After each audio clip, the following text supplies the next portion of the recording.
बात कर रहे हैं उसका नाम है लैटेंट हीट यानी गुप्त ऊष्मा। हम जिस टॉपिक की बात कर रहे हैं उसका नाम है गुप्त ऊष्मा, जिसको हम साधारणतः किसके नाम से जानते हैं, लैटेंट हीट के नाम से जानते हैं। तो लैटेंट हीट की अगर हम बात करें तो उसकी एक छोटी सी डेफिनेशन है कि एकांक द्रव्यमान की वस्तु का ताप बिना परिवर्तित किए हुए, एकांक द्रव्यमान की वस्तु का ताप बिना परिवर्तित किए एक अवस्था से दूसरे अवस्था में बदलने के लिए आवश्यक ऊष्मा की जो मात्रा होती है उसे ही हम क्या कहते हैं, गुप्त ऊष्मा कहते हैं। अर्थात एकांक द्रव्यमान की वस्तु का बिना ताप परिवर्तित किए एक अवस्था से दूसरी अवस्था में बदलने के लिए जितने ऊष्मा की आवश्यकता होती है उसे ही हम क्या कहते हैं, गुप्त ऊष्मा कहते हैं। The amount of heat required, the amount of heat required to change the state of a substance, change the state of a substance of unit mass without changing their temperature is called latent heat। या किसी ने पूछ लिया हमसे कि latent heat क्या होती है तो हम कह सकते हैं कि the latent heat of a substance is the amount of the heat which is required to change the state of a body of unit mass without changing their temperature। यानी किसी वस्तु का टेम्परेचर में बिना चेंज किए हुए हम उसको एक स्टेट से दूसरे स्टेट में कन्वर्ट करने के लिए जो रिक्वायरमेंट होगी हीट की उसे ही हम क्या कहते हैं, लैटेंट हीट। यानी किसी वस्तु का बिना ताप बदले एक अवस्था से दूसरे अवस्था में बदलने के लिए जो आवश्यक ऊष्मा की मात्रा होगी 1 किलोग्राम के लिए उसे ही हमने क्या कह दिया है, गुप्त ऊष्मा कह दिया है। और बात करें अगर तो इसके लिए फॉर्मूला क्या, दी गई ऊष्मा अगर हमें साफ साफ दिख रहा, क्यू क्या है, हीट, ये क्या है, हीट जो गिवन है, M mass of the body है, मास ऑफ द बॉडी है, या मास ऑफ द सब्सटेंस बोल सकते हैं, मास ऑफ द सब्सटेंस है, और जो एल है इसे क्या कहते हैं, लैटेंट हीट कहते हैं, जिसे हम क्या कहते हैं, लैटेंट हीट यानी गुप्त ऊष्मा कहते हैं।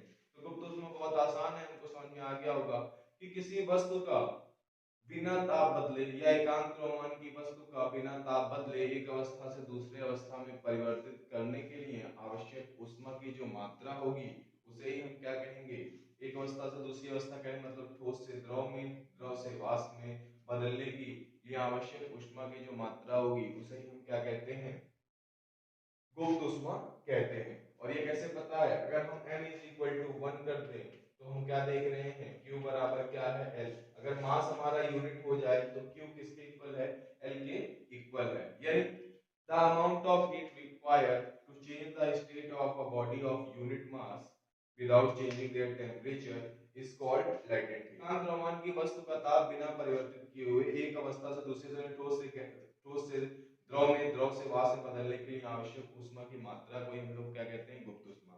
The amount of heat required to change the state of a body of unit mass without changing their temperature is called latent heat। और latent heat Q बराबर L, साफ साफ दिख रहा। और latent heat की जो यूनिट होती है वो क्या होती है, जूल पर किलोग्राम। क्या होती है, जूल पर किलोग्राम, या क्या हो जाएगी, कैलोरी पर किलोग्राम। ये तो होगी हमारी गुप्त ऊष्मा। गुप्त ऊष्मा दो प्रकार की होती है, लेटेंट हीट जो होता है दो तरह का होता है, गलन की गुप्त ऊष्मा और वाष्पन की गुप्त ऊष्मा। Latent heat of vaporisation, latent heat of vaporisation and latent heat of melting. गलन की गुप्त ऊष्मा और वाष्पन की गुप्त ऊष्मा। तो हमें समझना है कि जब हमें गुप्त ऊष्मा समझ में आ गया है तो लेटेंट हीट ऑफ वेपोराइजेशन भी समझ में आ जाएगा। यानी सिंपल सी डेफिनेशन होगी लेटेंट हीट ऑफ वेपोराइजेशन यानी वाष्पन की गुप्त ऊष्मा की एक आसान सी परिभाषा है जिसे हमें याद रखना है, एकांक द्रव्यमान की वस्तु को एक अवस्था से दूसरी अवस्था में परिवर्तित करने के लिए आवश्यक ऊष्मा की मात्रा ही क्या कहलाती थी, गुप्त ऊष्मा कहलाती थी, जबकि उस वस्तु का ताप परिवर्तित ना हो। तो हम लिखते हैं, हमसे कोई पूछे कि लेटेंट हीट ऑफ वेपोराइजेशन क्या है, तो हम बोलेंगे the amount of heat required to change the unit mass of the liquid into the form of the vapor is called latent heat of vaporization while its temperature remain constant। द्रव, एकांक द्रव्यमान की द्रव को वाष्प में परिवर्तित करने के लिए आवश्यक ऊष्मा की मात्रा ही क्या कहलाती है, वाष्पन की गुप्त ऊष्मा कहलाती है।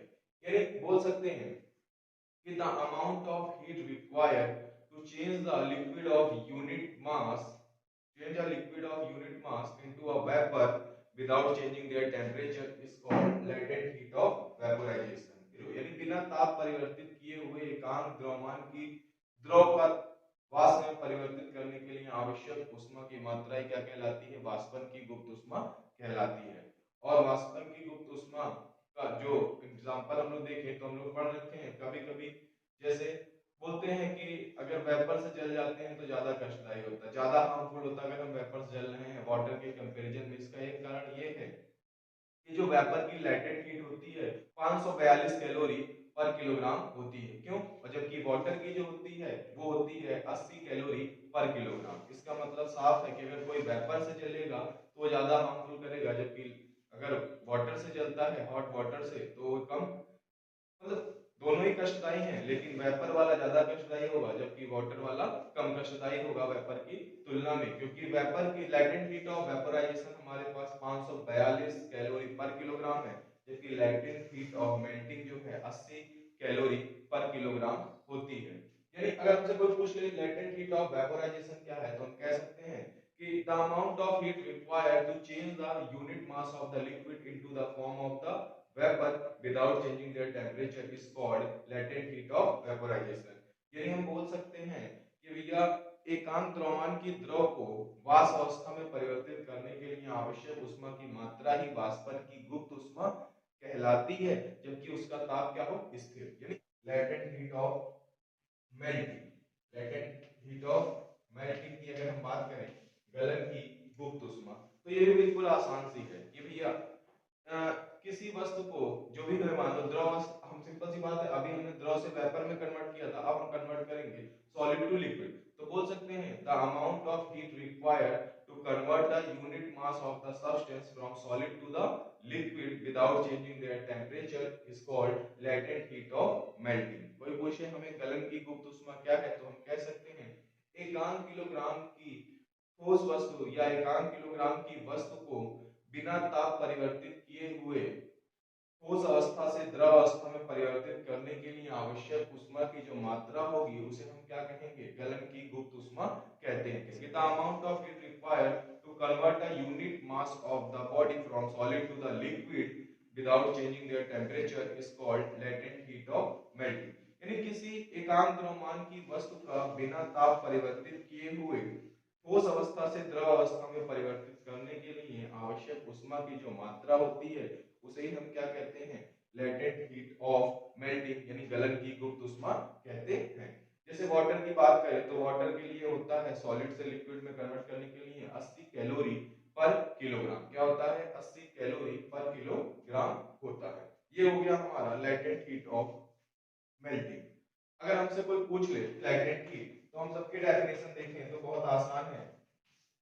The amount of heat required to change the state of a unit mass of a body without changing their temperature is called latent heat। यानी किसी वस्तु का बिना ताप परिवर्तित किए हुए एक अवस्था से दूसरी अवस्था में परिवर्तित करने के लिए आवश्यक ऊष्मा की मात्रा क्या कहलाती है? गुप्त ऊष्मा। यानी एकांक द्रव्यमान की वस्तु का बिना ताप परिवर्तित किए हुए एक अवस्था से दूसरी अवस्था में परिवर्तित करने के लिए आवश्यक ऊष्मा की मात्रा गुप्त ऊष्मा कहलाती है। The amount of heat required to change the state of a unit mass of a body without changing their temperature is called latent heat। The amount of heat required, the amount of heat required to change the state of a unit mass of a solid to the liquid without changing their temperature is called latent heat of melting। Or the amount of heat required to change the unit mass of the liquid into the form of the vapor without changing their temperature is called latent heat of vaporization। यानी बहुत आसान है, एकांक द्रव्यमान की वस्तु का बिना ताप बदले एक अवस्था से दूसरी अवस्था में बदलने के लिए आवश्यक ऊष्मा की मात्रा गुप्त ऊष्मा कहलाती है। एकांक द्रव्यमान की ठोस वस्तु का ताप बिना परिवर्तित किए हुए उसको द्रव में बदलने के लिए आवश्यक ऊष्मा की मात्रा क्या कहलाएगी? गलन की गुप्त ऊष्मा कहलाती है। यानी एकांक द्रव्यमान की वस्तु का बिना ताप परिवर्तित किए हुए ठोस अवस्था से द्रव अवस्था में परिवर्तित करने के लिए आवश्यक ऊष्मा की मात्रा गलन की गुप्त ऊष्मा कहलाती है। एकांक द्रव्यमान की द्रव का ताप स्थिर रखते हुए उसे द्रव अवस्था से वाष्प अवस्था में परिवर्तित करने के लिए आवश्यक ऊष्मा की जो मात्रा होती है उसे वाष्पन की गुप्त ऊष्मा